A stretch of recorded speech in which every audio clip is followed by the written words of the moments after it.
Bonjour, je m'appelle Jessica Bayard et je travaille comme agente de projet naturaliste pour les clubs 4H du Québec. On m'a demandé de tourner une petite capsule vidéo sur les bonnes pratiques à avoir lorsqu'on fait des activités en milieu naturel. On voit de plus en plus de projets naître comme des garderies nature ou encore des classes nature et de mon point de vue, c'est vraiment génial parce que plus les enfants vont être en contact jeune avec la nature, plus ils vont apprendre à l'aimer et à la protéger, faisant d'eux de bons futurs éco-citoyens. Cela dit, ces projets ne sont pas sans conséquences sur l'environnement puisqu'ils impliquent souvent une surexploitation du milieu naturel.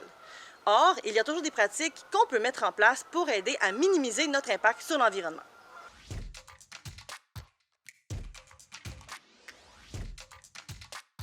Étant biologiste de formation, il m'arrive d'accompagner sur le terrain des responsables de CPE qui participent au projet Grandir en nature à Laval afin de les conseiller sur l'utilisation de leur milieu. J'ai aussi eu la chance d'assister à des sorties de nature sur le terrain avec des enfants. Les conseils que je vais vous donner ici sont donc basés entre autres sur des observations que j'ai faites lors de ces visites.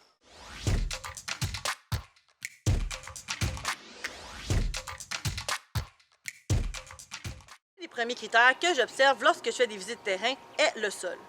Déjà pour commencer, question déplacement, mon conseil est d'utiliser au maximum les sentiers, afin de ne pas endommager le milieu naturel sur une grande superficie. Aux alentours du camp de base, on va permettre aux enfants de jouer plus librement, mais entre le camp de base ou les sites d'intérêt, on privilégie vraiment l'utilisation de sentiers. Le camp de base, quant à lui, doit idéalement être installé sur un sol qui est déjà dégagé. Le plus gros impact de faire des activités répétitives au même endroit est probablement la compaction des sols. À force de se faire piétiner, le sol devient de plus en plus dense, ce qui empêche l'air et l'eau d'y pénétrer adéquatement. Un sol qui est pauvre en eau et en oxygène permet difficilement la germination des graines, ce qui explique pourquoi on n'y trouve généralement pas une végétation luxuriante. On choisit donc d'installer notre camp de base dans un endroit où il y a déjà peu de végétation au sol, de un pour éviter de la piétiner, mais aussi parce que c'est possiblement un indice que le sol est déjà compacté, du moins partiellement. Donc on va préférer installer notre camp de base dans une forêt avec peu de régénération au sol que dans un sous-bois riche ou dans une friche herbacée par exemple.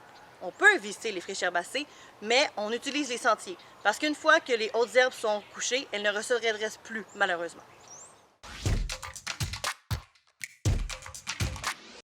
Le fait de marcher toujours au même endroit n'a pas seulement un impact sur la compaction des sols, mais participe également à la destruction de la litière forestière, qui est cette première couche de sol composée principalement de feuilles mortes, mais aussi de débris ligneux, comme des branches ou des morceaux d'écorce par exemple. La litière forestière abrite de nombreux invertébrés, mais aussi des petits animaux, comme les crapauds, les grenouilles et les salamandres par exemple, et participe à la germination de plusieurs espèces végétales. Donc, on est mieux de choisir un milieu où il y a déjà peu de litière forestière présente parce qu'on sait que nos activités vont grandement l'abîmer. Il n'y a pas que la compaction des sols qui contribue à la destruction de la litière forestière, il y a aussi le ver de terre, qui est un animal exotique envahissant. Donc, un milieu où on trouve peu de litière forestière peut être un signe qu'il y a énormément de vers de terre présents.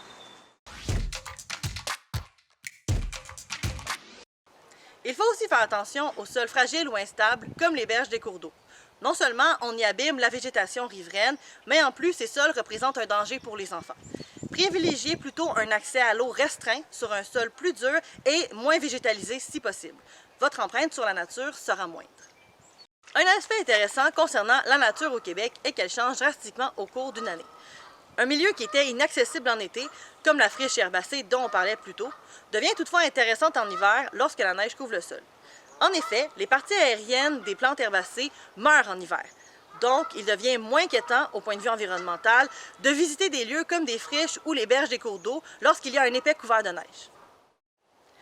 Attention par contre de ne pas casser la tige des arbustes et arbrisseaux, devenus beaucoup moins visibles en hiver sans leurs feuilles. On peut aussi penser aux marécages forestiers qui s'assèchent généralement en été. Ces milieux, inondés au printemps, deviennent souvent accessibles plus tard en saison en fonction des précipitations.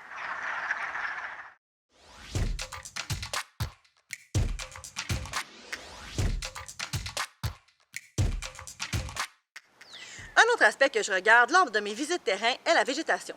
Je me concentre particulièrement sur les plantes menacées, les plantes dangereuses et les plantes envahissantes. Mon but n'est pas de faire d'inventaire floristique lors de ces sorties, mais bien de déterminer dans quel type d'habitat on se trouve et de trouver le lieu qui est le moins intéressant en termes de biodiversité pour installer le camp de base. Parce que comme je vous ai dit, c'est généralement le site qui va être le plus endommagé par nos activités. Je préfère donc qu'on installe un camp de base dans une forêt de bouleaux ou de peupliers plutôt que dans une érablière, parce que les érablières du sud du Québec abritent une flore printanière riche et menacée, en grande partie, en plus d'être très vulnérable. Il faut également faire attention aux plantes aquatiques et à la végétation riveraine, qui sont vraiment des espèces limitées aux plans d'eau et aux milieux humides. Si je trouve une abondance de plantes urticantes, comme les orties ou l'herbe à puce par exemple, j'en avise la responsable qui m'accompagne et propose un terrain de jeu moins risqué pour les enfants. Lors de mes visites terrain, je porte attention particulièrement aux plantes envahissantes. Malheureusement, plusieurs milieux du Québec sont infestés de nerf brun, comme on peut voir ici, qui est un arbuste exotique envahissant. La majorité des responsables qui m'ont accompagné sur le terrain pour le projet Grandir en nature ont opté pour installer leur camp de base dans une table de nerf brun. Parce que, tant qu'à exploiter le milieu, aussi bien choisir un site déjà envahi d'une plante indésirable qui n'a aucun intérêt en termes de biodiversité. Si un enfant, par exemple, casse une tige de nerf brun accidentellement, c'est vraiment pas la fin du monde. Mais si c'est une tige de chêne rouge qui casse à la place, disons, c'est plus dommage. Malheureusement, les plantes envahissantes font partie du paysage québécois et c'est tant mieux si on peut au moins tirer profit de leur présence dans le cadre de ce genre de projet. Selon le même principe, si un groupe souhaite profiter d'un milieu humide ou d'un ruisseau et qu'une portion de la berge est envahie par le roseau commun, une autre plante envahissante, je leur conseillerais d'utiliser cette portion de la berge pour accéder à l'eau plutôt que d'aller jouer dans les quenouilles indigènes, par exemple.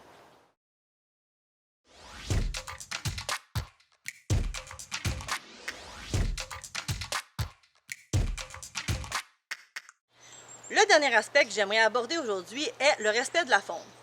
Bien évidemment, amener un groupe d'enfants à faire des activités en nature, c'est certain que ça dérange un peu les animaux. Mais encore une fois, il y a des gestes qu'on peut poser pour amoindrir notre impact.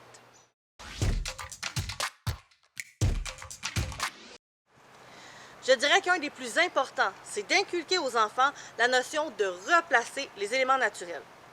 Quand on pense aux animaux, on a surtout en tête des mammifères ou des oiseaux, alors qu'en réalité, la faune est composée en grande partie d'invertébrés, c'est-à-dire les petits animaux comme les insectes, les escargots, les araignées, les crustacés, etc. C'est normal que lors de leurs explorations, les enfants jouent avec des branches ou déplacent des pierres. Mais en faisant ça, ils détruisent l'habitat de ces petits animaux. C'est donc important de leur enseigner à remettre en place les éléments naturels à la fin du jeu. Ce concept est aussi vrai avec la litière forestière qu'avec les branches et les pierres. Si on balaye le sol pour en faire un tas de feuilles, on réétend les feuilles à la fin du jeu. On remet la terre dans un trou si on a creusé. En gros, on efface les traces de notre présence.